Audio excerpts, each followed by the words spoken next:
for everyone. With absolutely no playbook, we both focused on protecting the lives, livelihoods, and freedoms of the citizens that we represent.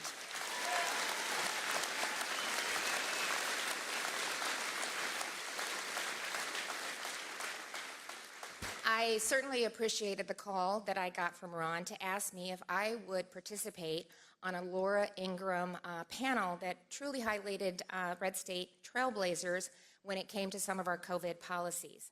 On the call, we had the opportunity to talk about what was happening around the country. We talked about the lockdowns, keeping the kids out of school, the mandates. We talked about the similarities in the decisions that we'd made. We could both clearly see the harm that was happening to our kids. We could both clearly see that the lockdowns weren't working, how we were the only two states to truly get the kids back in the classroom, and one of the few states that were open for business. We both knew what it felt like to have the media relentlessly attacking us. In fact, there was probably no governor who was attacked more by the national media than Ron. But through it all, he held his ground.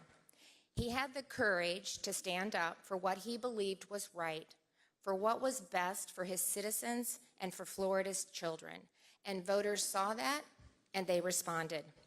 While this last election wasn't what we'd hoped for nationally, I'm proud to say that Florida and Iowa had a big old red wave.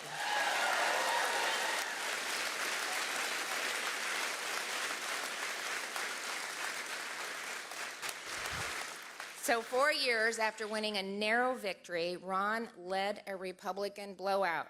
Not only did he win by 20 points, but Florida voters selected Republicans up and down the ticket. Sounds kind of familiar, doesn't it?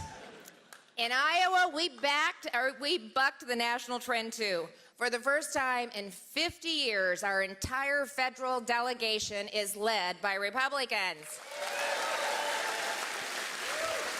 We beat two longtime liberals, 40-year incumbents, and got freedom-loving patriots, Brenna Bird and Robbie Smith, across the finish line. We gained historic majorities in the legislature, and I am proud to report to Iowans that not only did we gain historic majorities, but we are getting things done.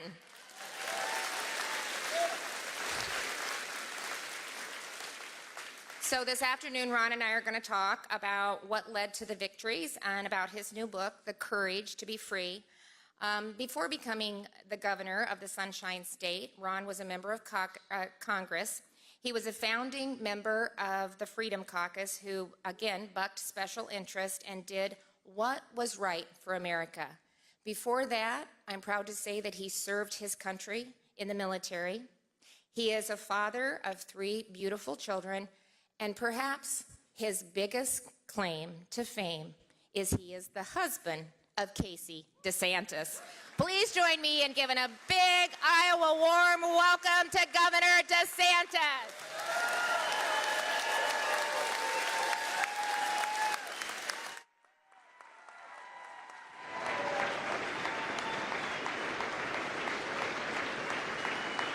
Thank you. All right, well, they took that. Okay. Did you take my podium away from me? They took the podium. Well, it's great to be with you. Greetings from the free state of Florida. We want the podium back. I want to thank Governor Reynolds for doing a great job. And here's the thing. As governor of Florida, you're kind of in a special perch because I know what's going on in the rest of the country, because when people visit or move here, they tell me what's going on in their states. And I can tell you, people come from Illinois. They'll come, give me a big hug, and they'll say, I escaped from Illinois. People leave when the Michigan lockdowns, people coming very, very bitter about what was going on there. But I can tell you, when I see Iowans in Florida, they're happy. They're happy about being up here. They like spending time in Florida. But it's all good. And it's really great to be here. I think if you look in Florida, in Iowa's success, some other red states, people have been able to look and vote with their feet over the past few years like never before. So the state of Florida, we're the fastest growing state in the country, #1 for net in-migration in the country, #1 GDP and economic growth amongst large states. And that didn't happen by accident. I mean, that's a result of the way you lead, the values they uphold, and the policies that you support. And so my book, I think it's out there, just so you know, #1 book in America for nonfiction. There's a lot of people that aren't happy about that, I can tell you. And so, what we talk about, though, is, Kim mentioned, I got elected governor, very difficult year, by 32,000 votes out of like 8 million cast, half a percentage point. And Florida, for the 10 years previous to me being elected, they were 1-point races in the governor's races, in the presidential races. It was like the prototypical large swing state for our entire country. And so a lot of people told me, you know, you got in, it was close, it's divided, don't rock the boat. You know, trim your sails, just understand what you're walking into, and kind of bide your time a little bit so this settles down. And I rejected that advice.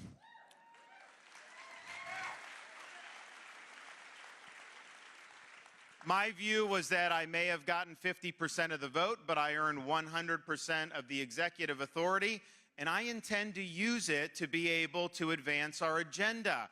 We're going to make sure we make things happen in the state of Florida, and part of leading, I said at the beginning, was I am not doing polls to tell me what to do or what to think, and I've never taken a poll since I've been governor, and the reason is a leader is not captive to polls. A leader gets out in front and leads the polls and shapes public opinion by setting out a vision, executing it, and delivering big results. And so that was our position from day one. That's how we're going to go.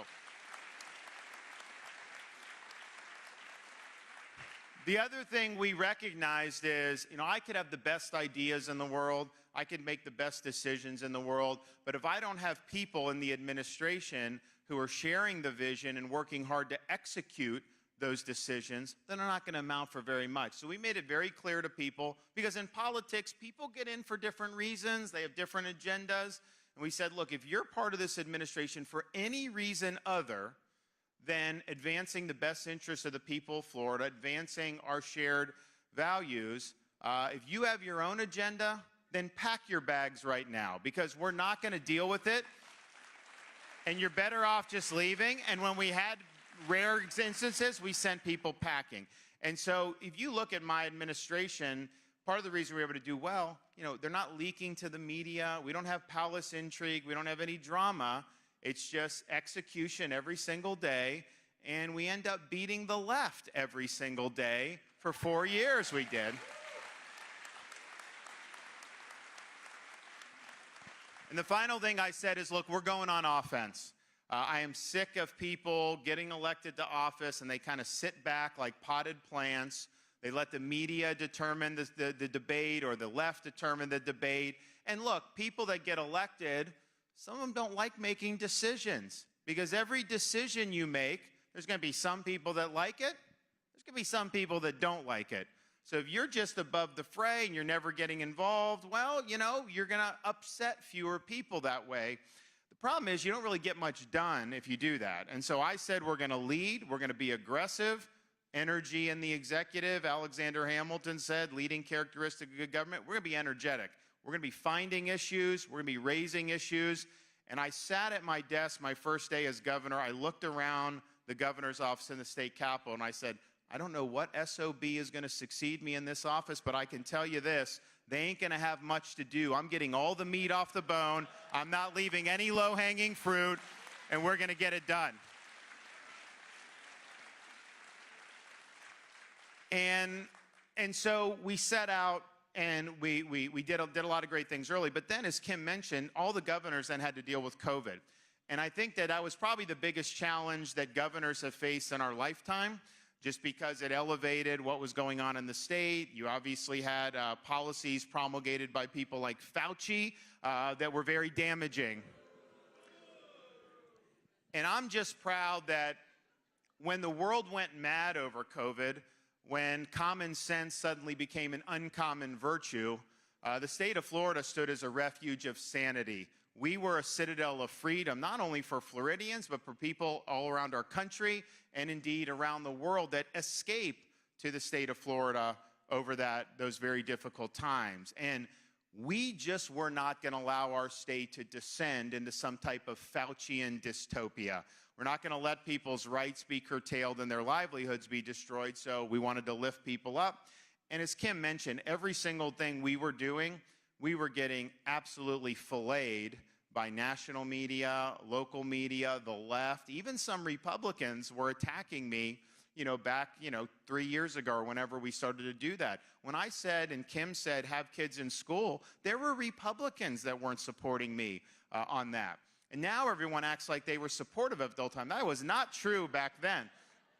And I even had supporters during those times calling me saying, listen, you need to lay off the schools, you're making a mistake, maybe you do some type of mandates or more restrictions or something, all this other stuff, because you're getting killed and we're worried about you. We're worried about whether you're going to be, able to be viable in the future, whether you get reelected, all that stuff. And, I just said this, I said, look, my job is to protect the jobs of the people I represent. And if that costs me my job, then so be it. But I can't be looking out for me and the short-term political over people's liberties and freedom and jobs. And so we just made the decisions, and that's just the way it goes. And so we stood against the expert class across the board, and guess what? They were wrong on almost everything. They were wrong on lockdowns. They were wrong on masks. They were wrong on school closures. They were wrong on rejecting natural immunity. They were wrong on the efficacy of mRNA jabs. And they lied for 3 years about saying COVID came from a wet market when we know it came from the Wuhan Institute of Virology.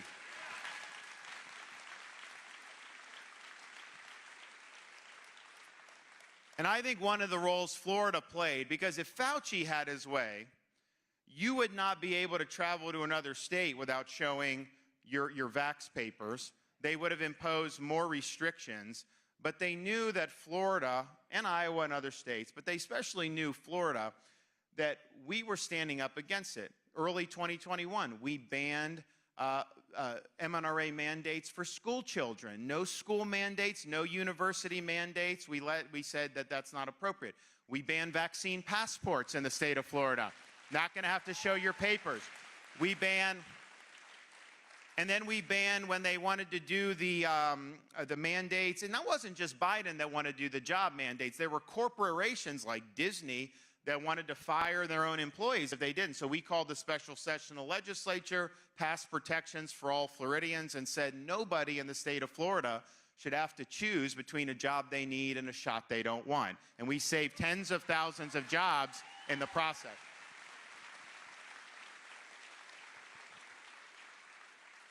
And so the results speak for themselves. I mean, people respond to good policy. They respond to good leadership. I mean, compare Florida to New York, which is the closest state to us population-wise.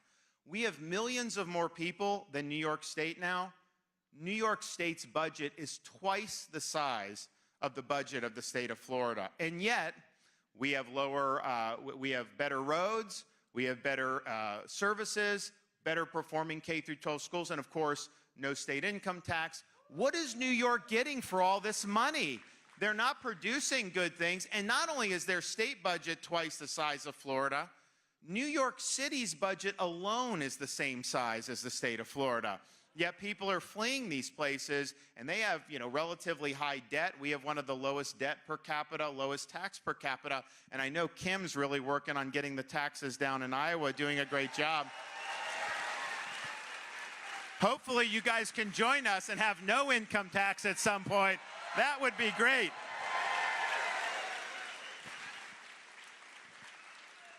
So Iowa's managed well. We're managed well fiscally. We also have, I think, a difference between how Iowa, Florida, Texas, some of these states see things, and California, Illinois, New York, when it comes to law and order. We are a law and order state in Florida. We don't hide from that fact. We proudly support the people that wear the uniform. When they were rioting in Minneapolis with the BLM riots, I immediately called out the National Guard in Florida. We dispatched state law enforcement officers to around the state. We said, you're not burning down cities in the state of Florida. And guess what? They didn't burn down cities in the state of Florida.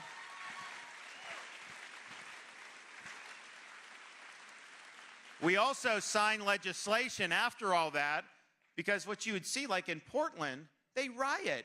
They get arrested. They take their mugshot, slap them on the wrist, put them right back on the street. So we have legislation in Florida. If you riot, if you loot, if you're engaged in mob violence, you're not getting a slap on the wrist. You're getting the inside of a jail cell. We're going to hold you accountable. And I have to confess that that anti-riot legislation I signed earned a public rebuke from the United Nations, which I wear as a badge of honor.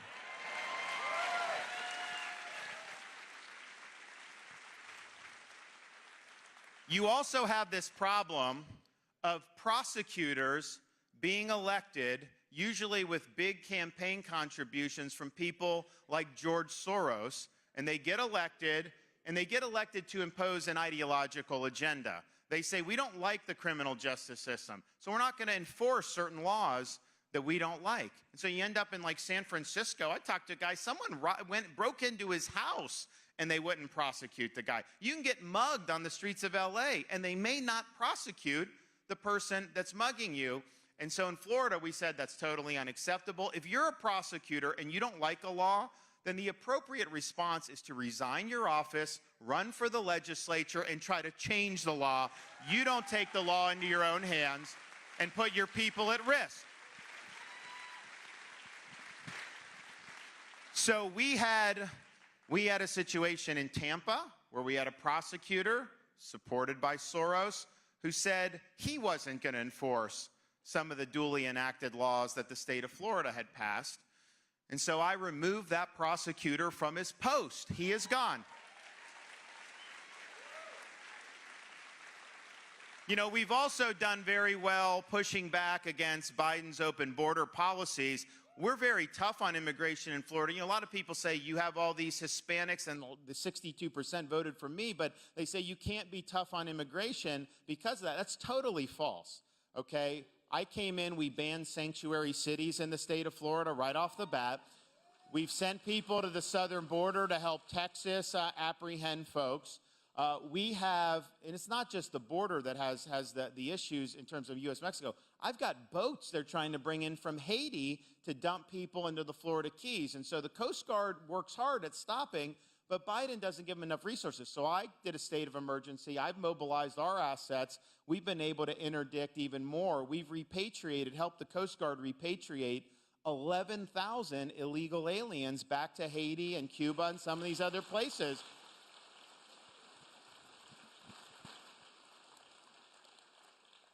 We even were able to deliver 50 illegal aliens to beautiful Martha's Vineyard. And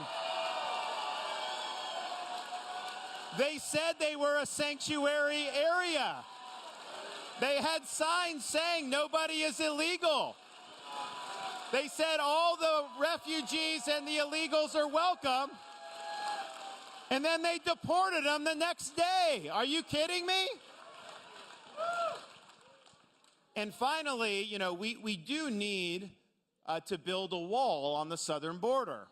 That needs to get done. And we had a situation in Florida in September. We had a major hurricane come through. And it did a lot of damage. But one of the things it did, it knocked out a bridge to one of our islands, Pine Island, and then it severed a causeway to Sanibel Island in 3 different places. And the locals are being told, hey, you're going to be out of luck for 6 months. And these weren't state roads or bridges, so it wasn't necessarily our issue. But they came to me, said, Governor, we can't have 6 months. Can you help us? I'm like, yeah, I'll help you. So I got my guys together. I said, listen, I don't want red tape, okay? We just need to start building this immediately, and I want to get it done. And 3 days later, we reopened a rebuilt Pine Island Bridge, which nobody thought was possible. So I just want to make the offer to Joe Biden, if you want to start getting serious at the border, I'll send my Florida builders to the border. I'll build the wall myself. I'll do it. Just let me at them. We'll get it done.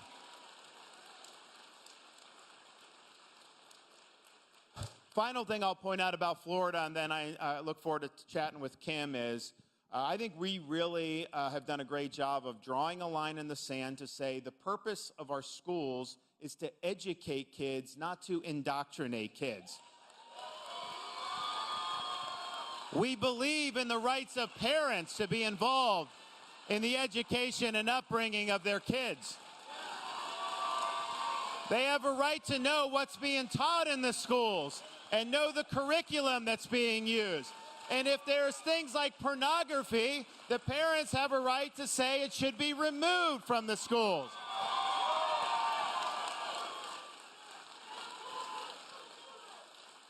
And that's why we've done things like ban critical race theory from our K through 12 schools. We're not teaching kids to hate our country or to hate each other with your tax dollars. No way. But you know what we are doing? We're putting out a positive vision. We are emphasizing and reintroducing American civics into the schools in a very big way. People need to be taught what it means to be an American. They need to understand our rights come from God, the Constitution, the Bill of Rights, all these important things. They need to know why people have fought and died for our country, because no matter what they do in their lives, all of them will be called upon to exercise the duty of being an American citizen.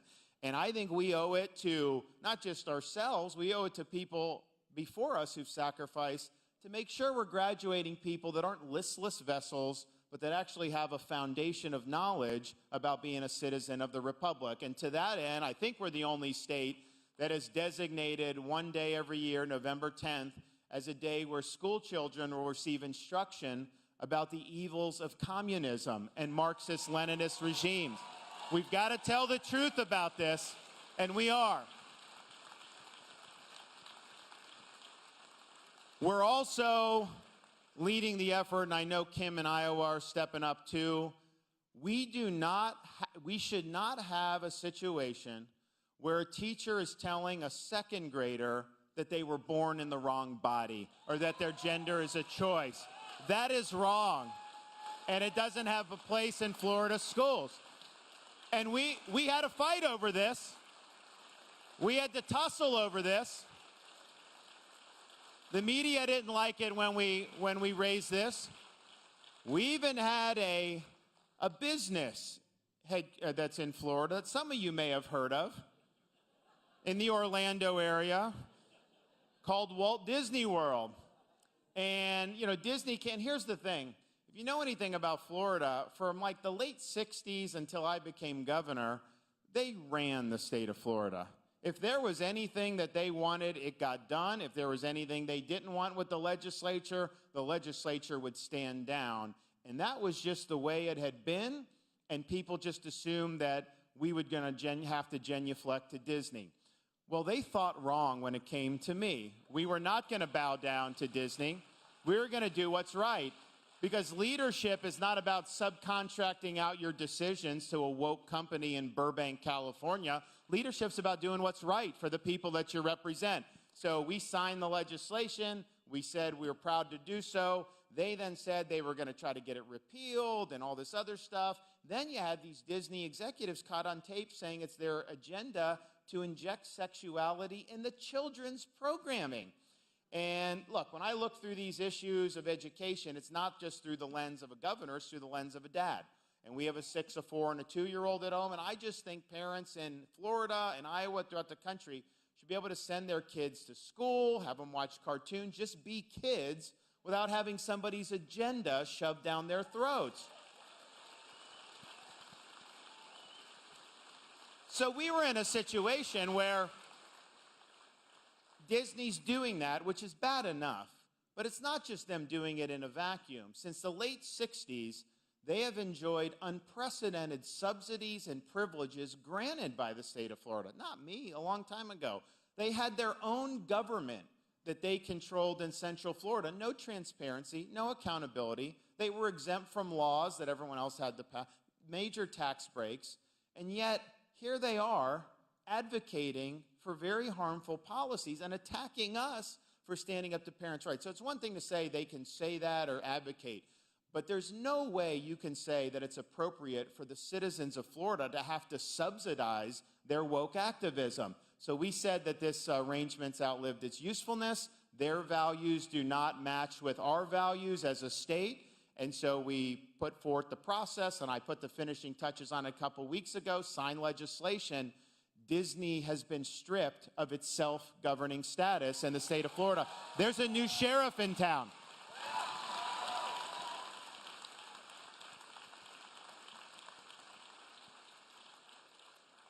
So I want to thank everyone for coming out. I really appreciate being here. People have been very, very nice, and I really appreciate it. Very obvious that people pay attention to these issues up here in a really significant way. So God bless everyone for doing it. And Governor, I look forward to having a conversation. Although I should say, with respect to Disney, and it's in the book if you guys read, people weren't talking about it at the time, and I didn't. I mean, we weren't hiding it, my wife and I, but we just didn't mention it. I actually got married at Disney World. It wasn't my idea, mind you. I met my wife, I was in the Navy, and we started dating, and then I got mobilized, so I got sent to Coronado, then Iraq, and all this other stuff.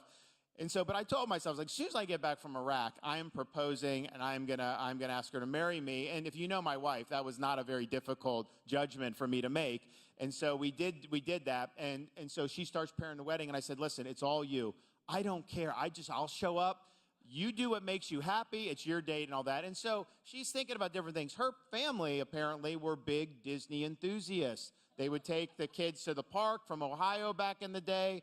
They would watch the programming, and they really liked it. And so they said, you should do the wedding at Disney. So she broaches that with me, and I'm just like, does Disney do weddings? I was like, what, Cinderella's castle? I don't know that's like what anyway. But no, they have a very nice chapel. And it was great. And I just said, listen, I said you'd get whatever you want, but I'm just going to do one line in the sand.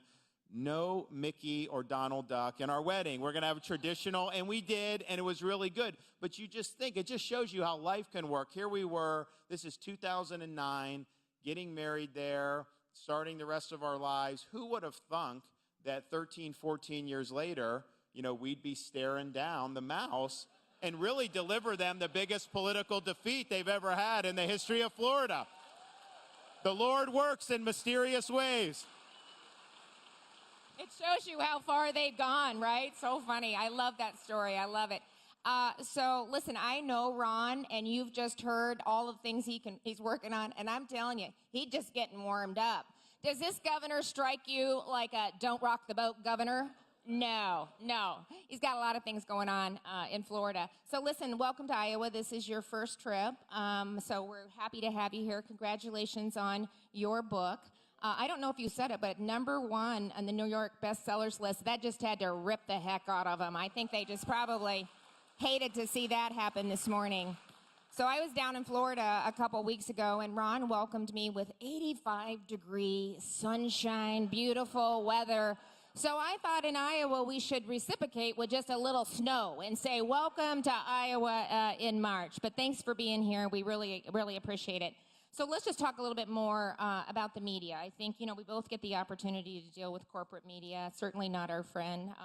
The hysteria that they create around common sense conservative policies is just unbelievable. I don't know if I had a quarter for every time they said our decisions, tax cuts, were going to wreck the economy, we were going to demolish education or collapse state government. I think the best thing we can do is just prove them wrong and show them that that's not the case, but which we're going to keep doing, and I know you're doing it every day. But how have you been able to stand up against the lies from the legacy media? And tell us a little bit about, how do you then get the policies out that you're working on? And do you think there's ever an opportunity that we'll be able to change the culture with the media that we deal with? Well, look, I think you just need to know what you're dealing with. And the fact is, we have a lot of these legacy outlets that become very partisan. And honestly, there's nothing even wrong with that. The history of our country, most media was objectively, overtly partisan. Hamilton had his own newspaper. Jefferson had his own newspaper back when they were clashing in the early days of the Republic. So it isn't like it's anything that is abnormal. I think what annoys me is when they have that agenda, but then they act like they're somehow neutral umpires or gatekeepers. And they are not neutral. They are not gatekeepers. And so Republicans should not cede that ground to them. What you should do is you should treat them as partisan actors in our political drama.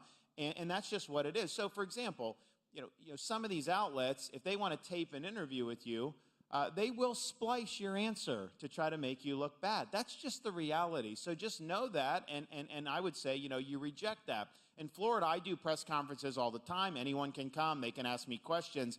But to kowtow to some of these outlets, I think is a huge, huge mistake. I think that they have an agenda, and they're going to try to use you to advance their agenda. So why would you want to be a part of that? And just think about COVID, how bad they did during COVID. If you said, even a year ago, but certainly 2 or 3 years ago, that COVID originated from the Wuhan Institute of Virology, they would have said you were a conspiracy theorist. If you had said that lockdowns would not stop the spread, they would have said that you were some type of a nutcase. If you would have said that schools needed to be open, they called Kim and I a lot of names for doing that. And I think you were DeSantis. That's Is that right? Yeah. COVID, Kim, and DeSantis. And here's the thing. Who was right, by the way? Who was right? Yeah. But here's the problem with the schools, like, for example, they created a culture of fear, and they scared a lot of people. So when we had the schools summer 2020, we said to parents, look, if you prefer your kid learn remote, we'll give you that option. And there were parents, and it's sad to say this, but it's the truth. The parents who opted for that, if you look at counties that had a lot versus a little, it almost perfectly tracked the political performance. So the blue areas had more parents that were keeping their kids out. The red areas were like 99%. The rural counties, like 100% of the kids in school in person. No problem. And why is that? I think it's because those parents are more likely to believe corporate media narratives. And I think they thought their kid was going to be in danger by sending the kid to school, when in reality, isolating the kid was really what was putting them in more danger. But I don't think they would have thought that on their own. I think it was because this was drummed into them. And I can tell you, when we said kids need to be in school, play sports, all that, they were saying it was going to be so bad and all this other stuff. And it was all about just whipping up fear. And so some of the stuff in normal politics, fine, attack me, lie about me, I don't really care. But the COVID stuff, that caused a lot of harm to a lot of people. And they've got a lot to answer for. And yet, have they shown any remorse about anything they've been wrong about? One of my staff just put something out where 2 years ago, I made the observation, which is true, that COVID behaves in a seasonal pattern based on the different regions of the country. And one of the legacy outlets said that DeSantis was, experts roundly reject what DeSantis is saying or whatever. Now they're coming out with papers saying it's a seasonal virus. And so, it's just one. And I'll give you one final example, but I think it's instructive for how Republicans have to lead. There's the College Board that does these advanced placement courses created a course that it wasn't in place yet. It was a survey that they were asking for the states to give their input on AP African American Studies. And so they sent it to Florida, and you look, our education department, some of it was fine, but there was like a section that was like neo-Marxism. They had queer theory in a black studies course. They had intersectionality, CRT, all these things. So, of course, Florida, we rejected that. Now, when you reject that, you know what the media is going to do. They're going to demagogue. You have like MSNBC saying Florida doesn't allow any black history being taught, when in reality our standards require all of the stuff they say we're not allowed. But that's real history. That's not somebody else's agenda. That's not a Marxist way of bringing it. We're just doing the truth. And so they say this knowing either they're not even doing basic research or they know they're lying, but they care about the narrative. And I think what they do is, if they can spin a false narrative, they know enough Americans are smart enough to realize they're lying, either initially or they'll figure out the facts. but they think they can get enough people to believe it, usually people that share their politics, and so I think it's worth it. So what ends up happening, their credibility continues to go down, and really the discourse, I think, continues to be worse. But just speak the truth. You cannot be, as a Republican, effective if you are scared of what the media is going to say about you or if they're going to call you names. We knew with this course they were going to call me names. They were going to say stuff. But you can't let them veto you doing the right thing. So we just do the right thing, let the chips fall where they may. We fight back with the truth. And look, all I can tell you is I got elected by 32,000 votes. I spent 4 years of them attacking me and me fighting back, and I won by 1.5 million. So I'm fine with that. Woo! I'll let you grab a drink of water. So I know you talked a little bit about Hurricane Ian and your response to that. And, you know, in Iowa, Florida, we have our share of disasters. My first term, we had immense flooding on the western side of the state. We had a couple tornadoes we dealt with, and then a derecho, which we were out at Seahawk during COVID, and we didn't even know what it was. We had to look it up. So you'll appreciate this. It's like a hurricane that goes across the mainland, 145-mile-an-hour winds. You know, so governors are responsible to addressing the disasters. And I want to just say I was just so impressed with your response to Hurricane Ian. It was remarkable, and so remarkable that did any of you hear anything about it on any of the national media channels? No.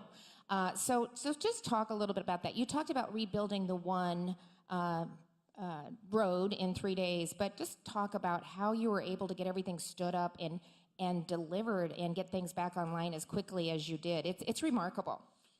Yeah, it's funny. I had people in other states tell me 4 or 5 days after the storm, like, I know you must be doing one hell of a job because I don't hear the media mentioning this at all. Because, you know, they wanted a narrative just to use against me. They didn't care about the people of Southwest Florida. But yeah, I mean, 4 or 5 days after the storm, clearly there was a very effective response. You couldn't find CNN in the state of Florida if you had a search warrant. I mean, they were nowhere to be found.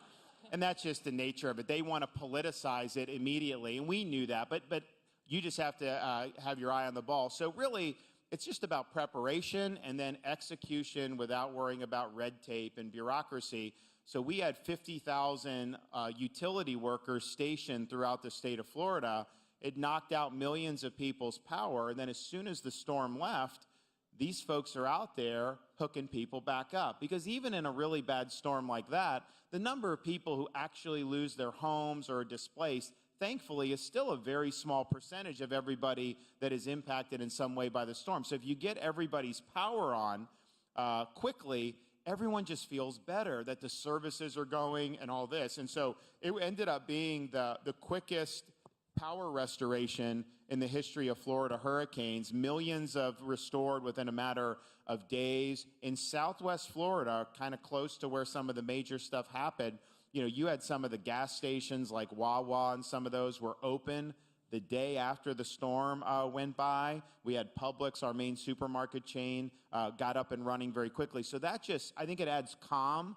If people are without power for 3 or 4 weeks, look, sometimes a storm may knock it out so bad that even if you have all that, if you have to rebuild it, it becomes difficult. But if you can get that going, that makes a big difference. We also had search and rescue stage. So it's not just local, it's state agencies, Coast Guard, we work together. And when you have island rescues, you know, you're going in with helicopters and boats to be able to save people. So they did hundreds and hundreds of rescues, which is really, really good. And then, yes, clearing the roads, making sure people can get around. And in these bridges, you know, that's a huge, huge issue to just have severed bridges there, because you can't get people by boat the supplies that they need effectively. We were running choppers in the second day trying to help with power restoration. You needed the big trucks to go across. And so we basically just said no red tape. You know, people want to do the job, they can bid on it. We'll give you a few hours, whatever. I mean, it was the most streamlined thing you ever seen. And then we just did it. And, you know, the result was 3 weeks to the day, Sanibel Causeway was severed in 3 spots, and it was rebuilt 3 weeks after the storm. Pine Island it took us 3 days when we started it, but it ended up being less than a week where they were without access to their island. And that saved those islands, because even if it would have taken a couple months, you just wouldn't have had the recovery. So we're able to get in, remove the debris, get the power on, doing all this stuff. And those areas still have more that they have to do, but they are so much better off than they would have been if not. So I think a lot of it is just don't take no for an answer. Don't wait on somebody else to do it. We actually had with the federal government, they have housing, temporary housing, where they have a trailer program. So they can put trailers if your home is inhabitable, but it was taking too long. So we launched the first ever state travel trailer program. So I go, there's an elderly lady I brought to my State of the State last week. She's like in her 80s. She had nothing to do. She couldn't get a trailer for FEMA. So I was like, we'll take it. We brought her a travel trailer, and she's able to live on her property while she rehabs the home, and she's really, really happy as a result. So that's just not just sitting back and hoping somebody else, because I could just blame the feds. I could just ding Biden on this. But you know what? I'd rather actually get things done. And so I have to take more responsibility. I'll do it. Amen. Amen. So I'm going to change gears just a little bit. We're going to talk about your family. So you obviously have a lot going on Florida. You're driving a lot. You've had a very successful first term, and you're heading into the second just with guns blazing. But you've also got a lot going on at home. So you and Casey are the parents of 3 kids, one of which was born during your first term as governor. And over the last 4 years, Casey's also beat back cancer. So talk a little bit about what it's like for you and your family over these past few years. And let's share with the audience a little bit of what that's like. I know Casey did say when I was down in Florida, even if he's been on the road for 12 hours, when he opens that front door, he gets 3 kids. And he gets to take over as dad. So, but tell him a little bit about what that's like. Yeah, I mean, it's just, the family stuff, we're doing like anybody else. I mean, people see, I may be doing press conferences, I may be getting media attention, but at the end of the day, we're parents. So before we had kids, I was a member of Congress. We did a trip to Israel. And my wife, while we were there, she took an empty water bottle like this, and she got water from the Sea of Galilee. And the reason she did is she wanted to bring it back, and we would use the water to baptize the kids that we had not had at the time, but we were planning on having. And so we did it, and my daughter, Madison, was born 2016. We did the baptism early next year, used the water, no problem, have a lot left. Mason is born, our son, March of 2018. I'm running for governor, though. I'm in Congress. We didn't have time to plan anything.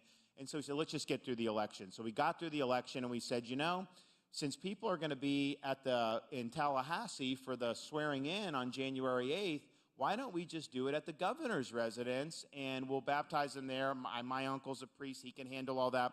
And so we ended up doing that. I got sworn in. We did the speech. We canceled the parade, which I don't want pop-in circumstance anyway, so I was happy to cancel the parade. We went back to the governor's residence, used this, baptized. Now, the problem is, we just left the water out in one of the rooms in the governor's residence. We then go on about our thing. We go to the inaugural ball. Next morning, I wake up and I ask my wife, I said, did you get that Sea of Galilee water? She's like, no, I think it's downstairs. I'm like, I don't know if it's still there. So I rush down, and it's spick and span. There's nothing left off. Because if you saw this and you had to, clean, you wouldn't think anything of it. So we were basically out of water. So then I was down in South Florida doing something at one of the synagogues with some of the rabbis, and I do the press conference after that, and I announced, I said, listen, just so you know, we are now out of water from the Sea of Galilee. Now, we don't have a bun in the oven right now, but you never know what the future holds. And so within 24 hours, there were people in the Sea of Galilee in Israel digging water out of there. They sent me this big, beautiful glass jar that I had on my desk in the state capitol until Mamie was born, and we ended up doing her baptism with Sea of Galilee water. So we figure out a way to get it done. But, so my wife, governor is I do a lot. She does a lot for the state. I mean, she's involved in, because, we talk about the border and the fentanyl, and we need to, I think the cartels should be terrorist organizations identified as that. They're killing Americans. You need a wall. You need all these things to keep it out. But you also need to educate young people about the dangers. You also got to look at the demand side. So she's got a whole campaign in Florida called Your Facts, Your Future. She's saying, yes, don't do the drugs, but more than that, here's why you shouldn't do the drugs. Here are some of the pitfalls. And the fact is, when you have something like fentanyl, kids can do things which they shouldn't be doing, but usually would not be fatal.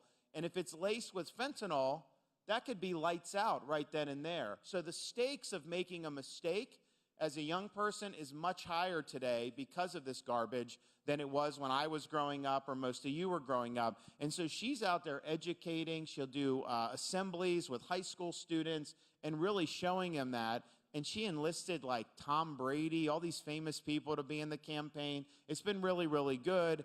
And so she's done a lot. Then she has our third child, and then the next year she gets diagnosed with breast cancer. And it's a type of thing where it's no one ever wants that to happen to anyone, of course. But I think when women get it who are mothers of young kids, it's very, very sad because, these are kids that may not have a mother unless this thing is taken care of. And so I think she saw that. It really weighed on her. And I just remember we were talking about it, whether we should publicize it. Because, at the end of the day, it's a private matter, but we're public people. And so we decided that we would put out a statement saying that she's been diagnosed, she's undergoing treatment. And I'll tell you, it was really rough from diagnosis up until that statement. But once we did the statement, we had people all around Florida, all around the country praying for her. The outpouring was tremendous. It lifted her spirits big time. And she just kind of barreled through. It was not easy for her to do. But she's now really better than ever. And I told Kim earlier at an earlier event, we took photos on Inauguration Day 2019 and 2023, same pose at the desk. Our kids, Mamie wasn't there 4 years ago. She was there now. We put them side by side. And I'm not just saying this because I'm the husband. You guys look at the picture and you tell me, she's prettier in 23 after going through all of that than she was in 2019. I don't know how you pull that off, but she was able to do it. Power of prayer, right? The power of prayer. She also does a Cancer Connect collaborative too, right? That she's working on the state. So she does, you're a dynamic duo. Yeah, she's trying to kind of break up some of the cartels that have developed about only certain people know with cancer based on an NIH designation. And look, I don't think that should be determinative. So she really is, challenging people to be innovative and to try to push the envelope to help folks. Yeah. So I was going to tell you I might have a little bit of water from Israel left over. I did the same thing, but it was for my grandchildren and not our children. So, and I think the kids are done. So I was going to tell you I might have some backup, but it sounds like they already took care of you. But it was very special. Okay, final question. So in your book, The Courage to Be Free, you talk about growing up in Florida in a spring training town, and you called it your own little baseball heaven. But you do know where baseball heaven is right? It's Iowa. It's Iowa. Thank you all. It's been great to be here. I want to thank Governor Reynolds for hosting us here, but also for doing one heck of a job. And I think you guys should all be comforted to know, because I hear from, again, people from all across the country who come to Florida. You have one of the best run states of all of these United States. That's okay, just a second. I got a little something I want you to open up that I think's pretty reflective of your term as governor. So it's kind of our little badge of honor that we like to hand out. This may be a little X-rated. So I know, sorry. But if anybody does this, it's you. So congratulations. Thanks for all you do. Thank Get you. stuff done, Thanks so much. right?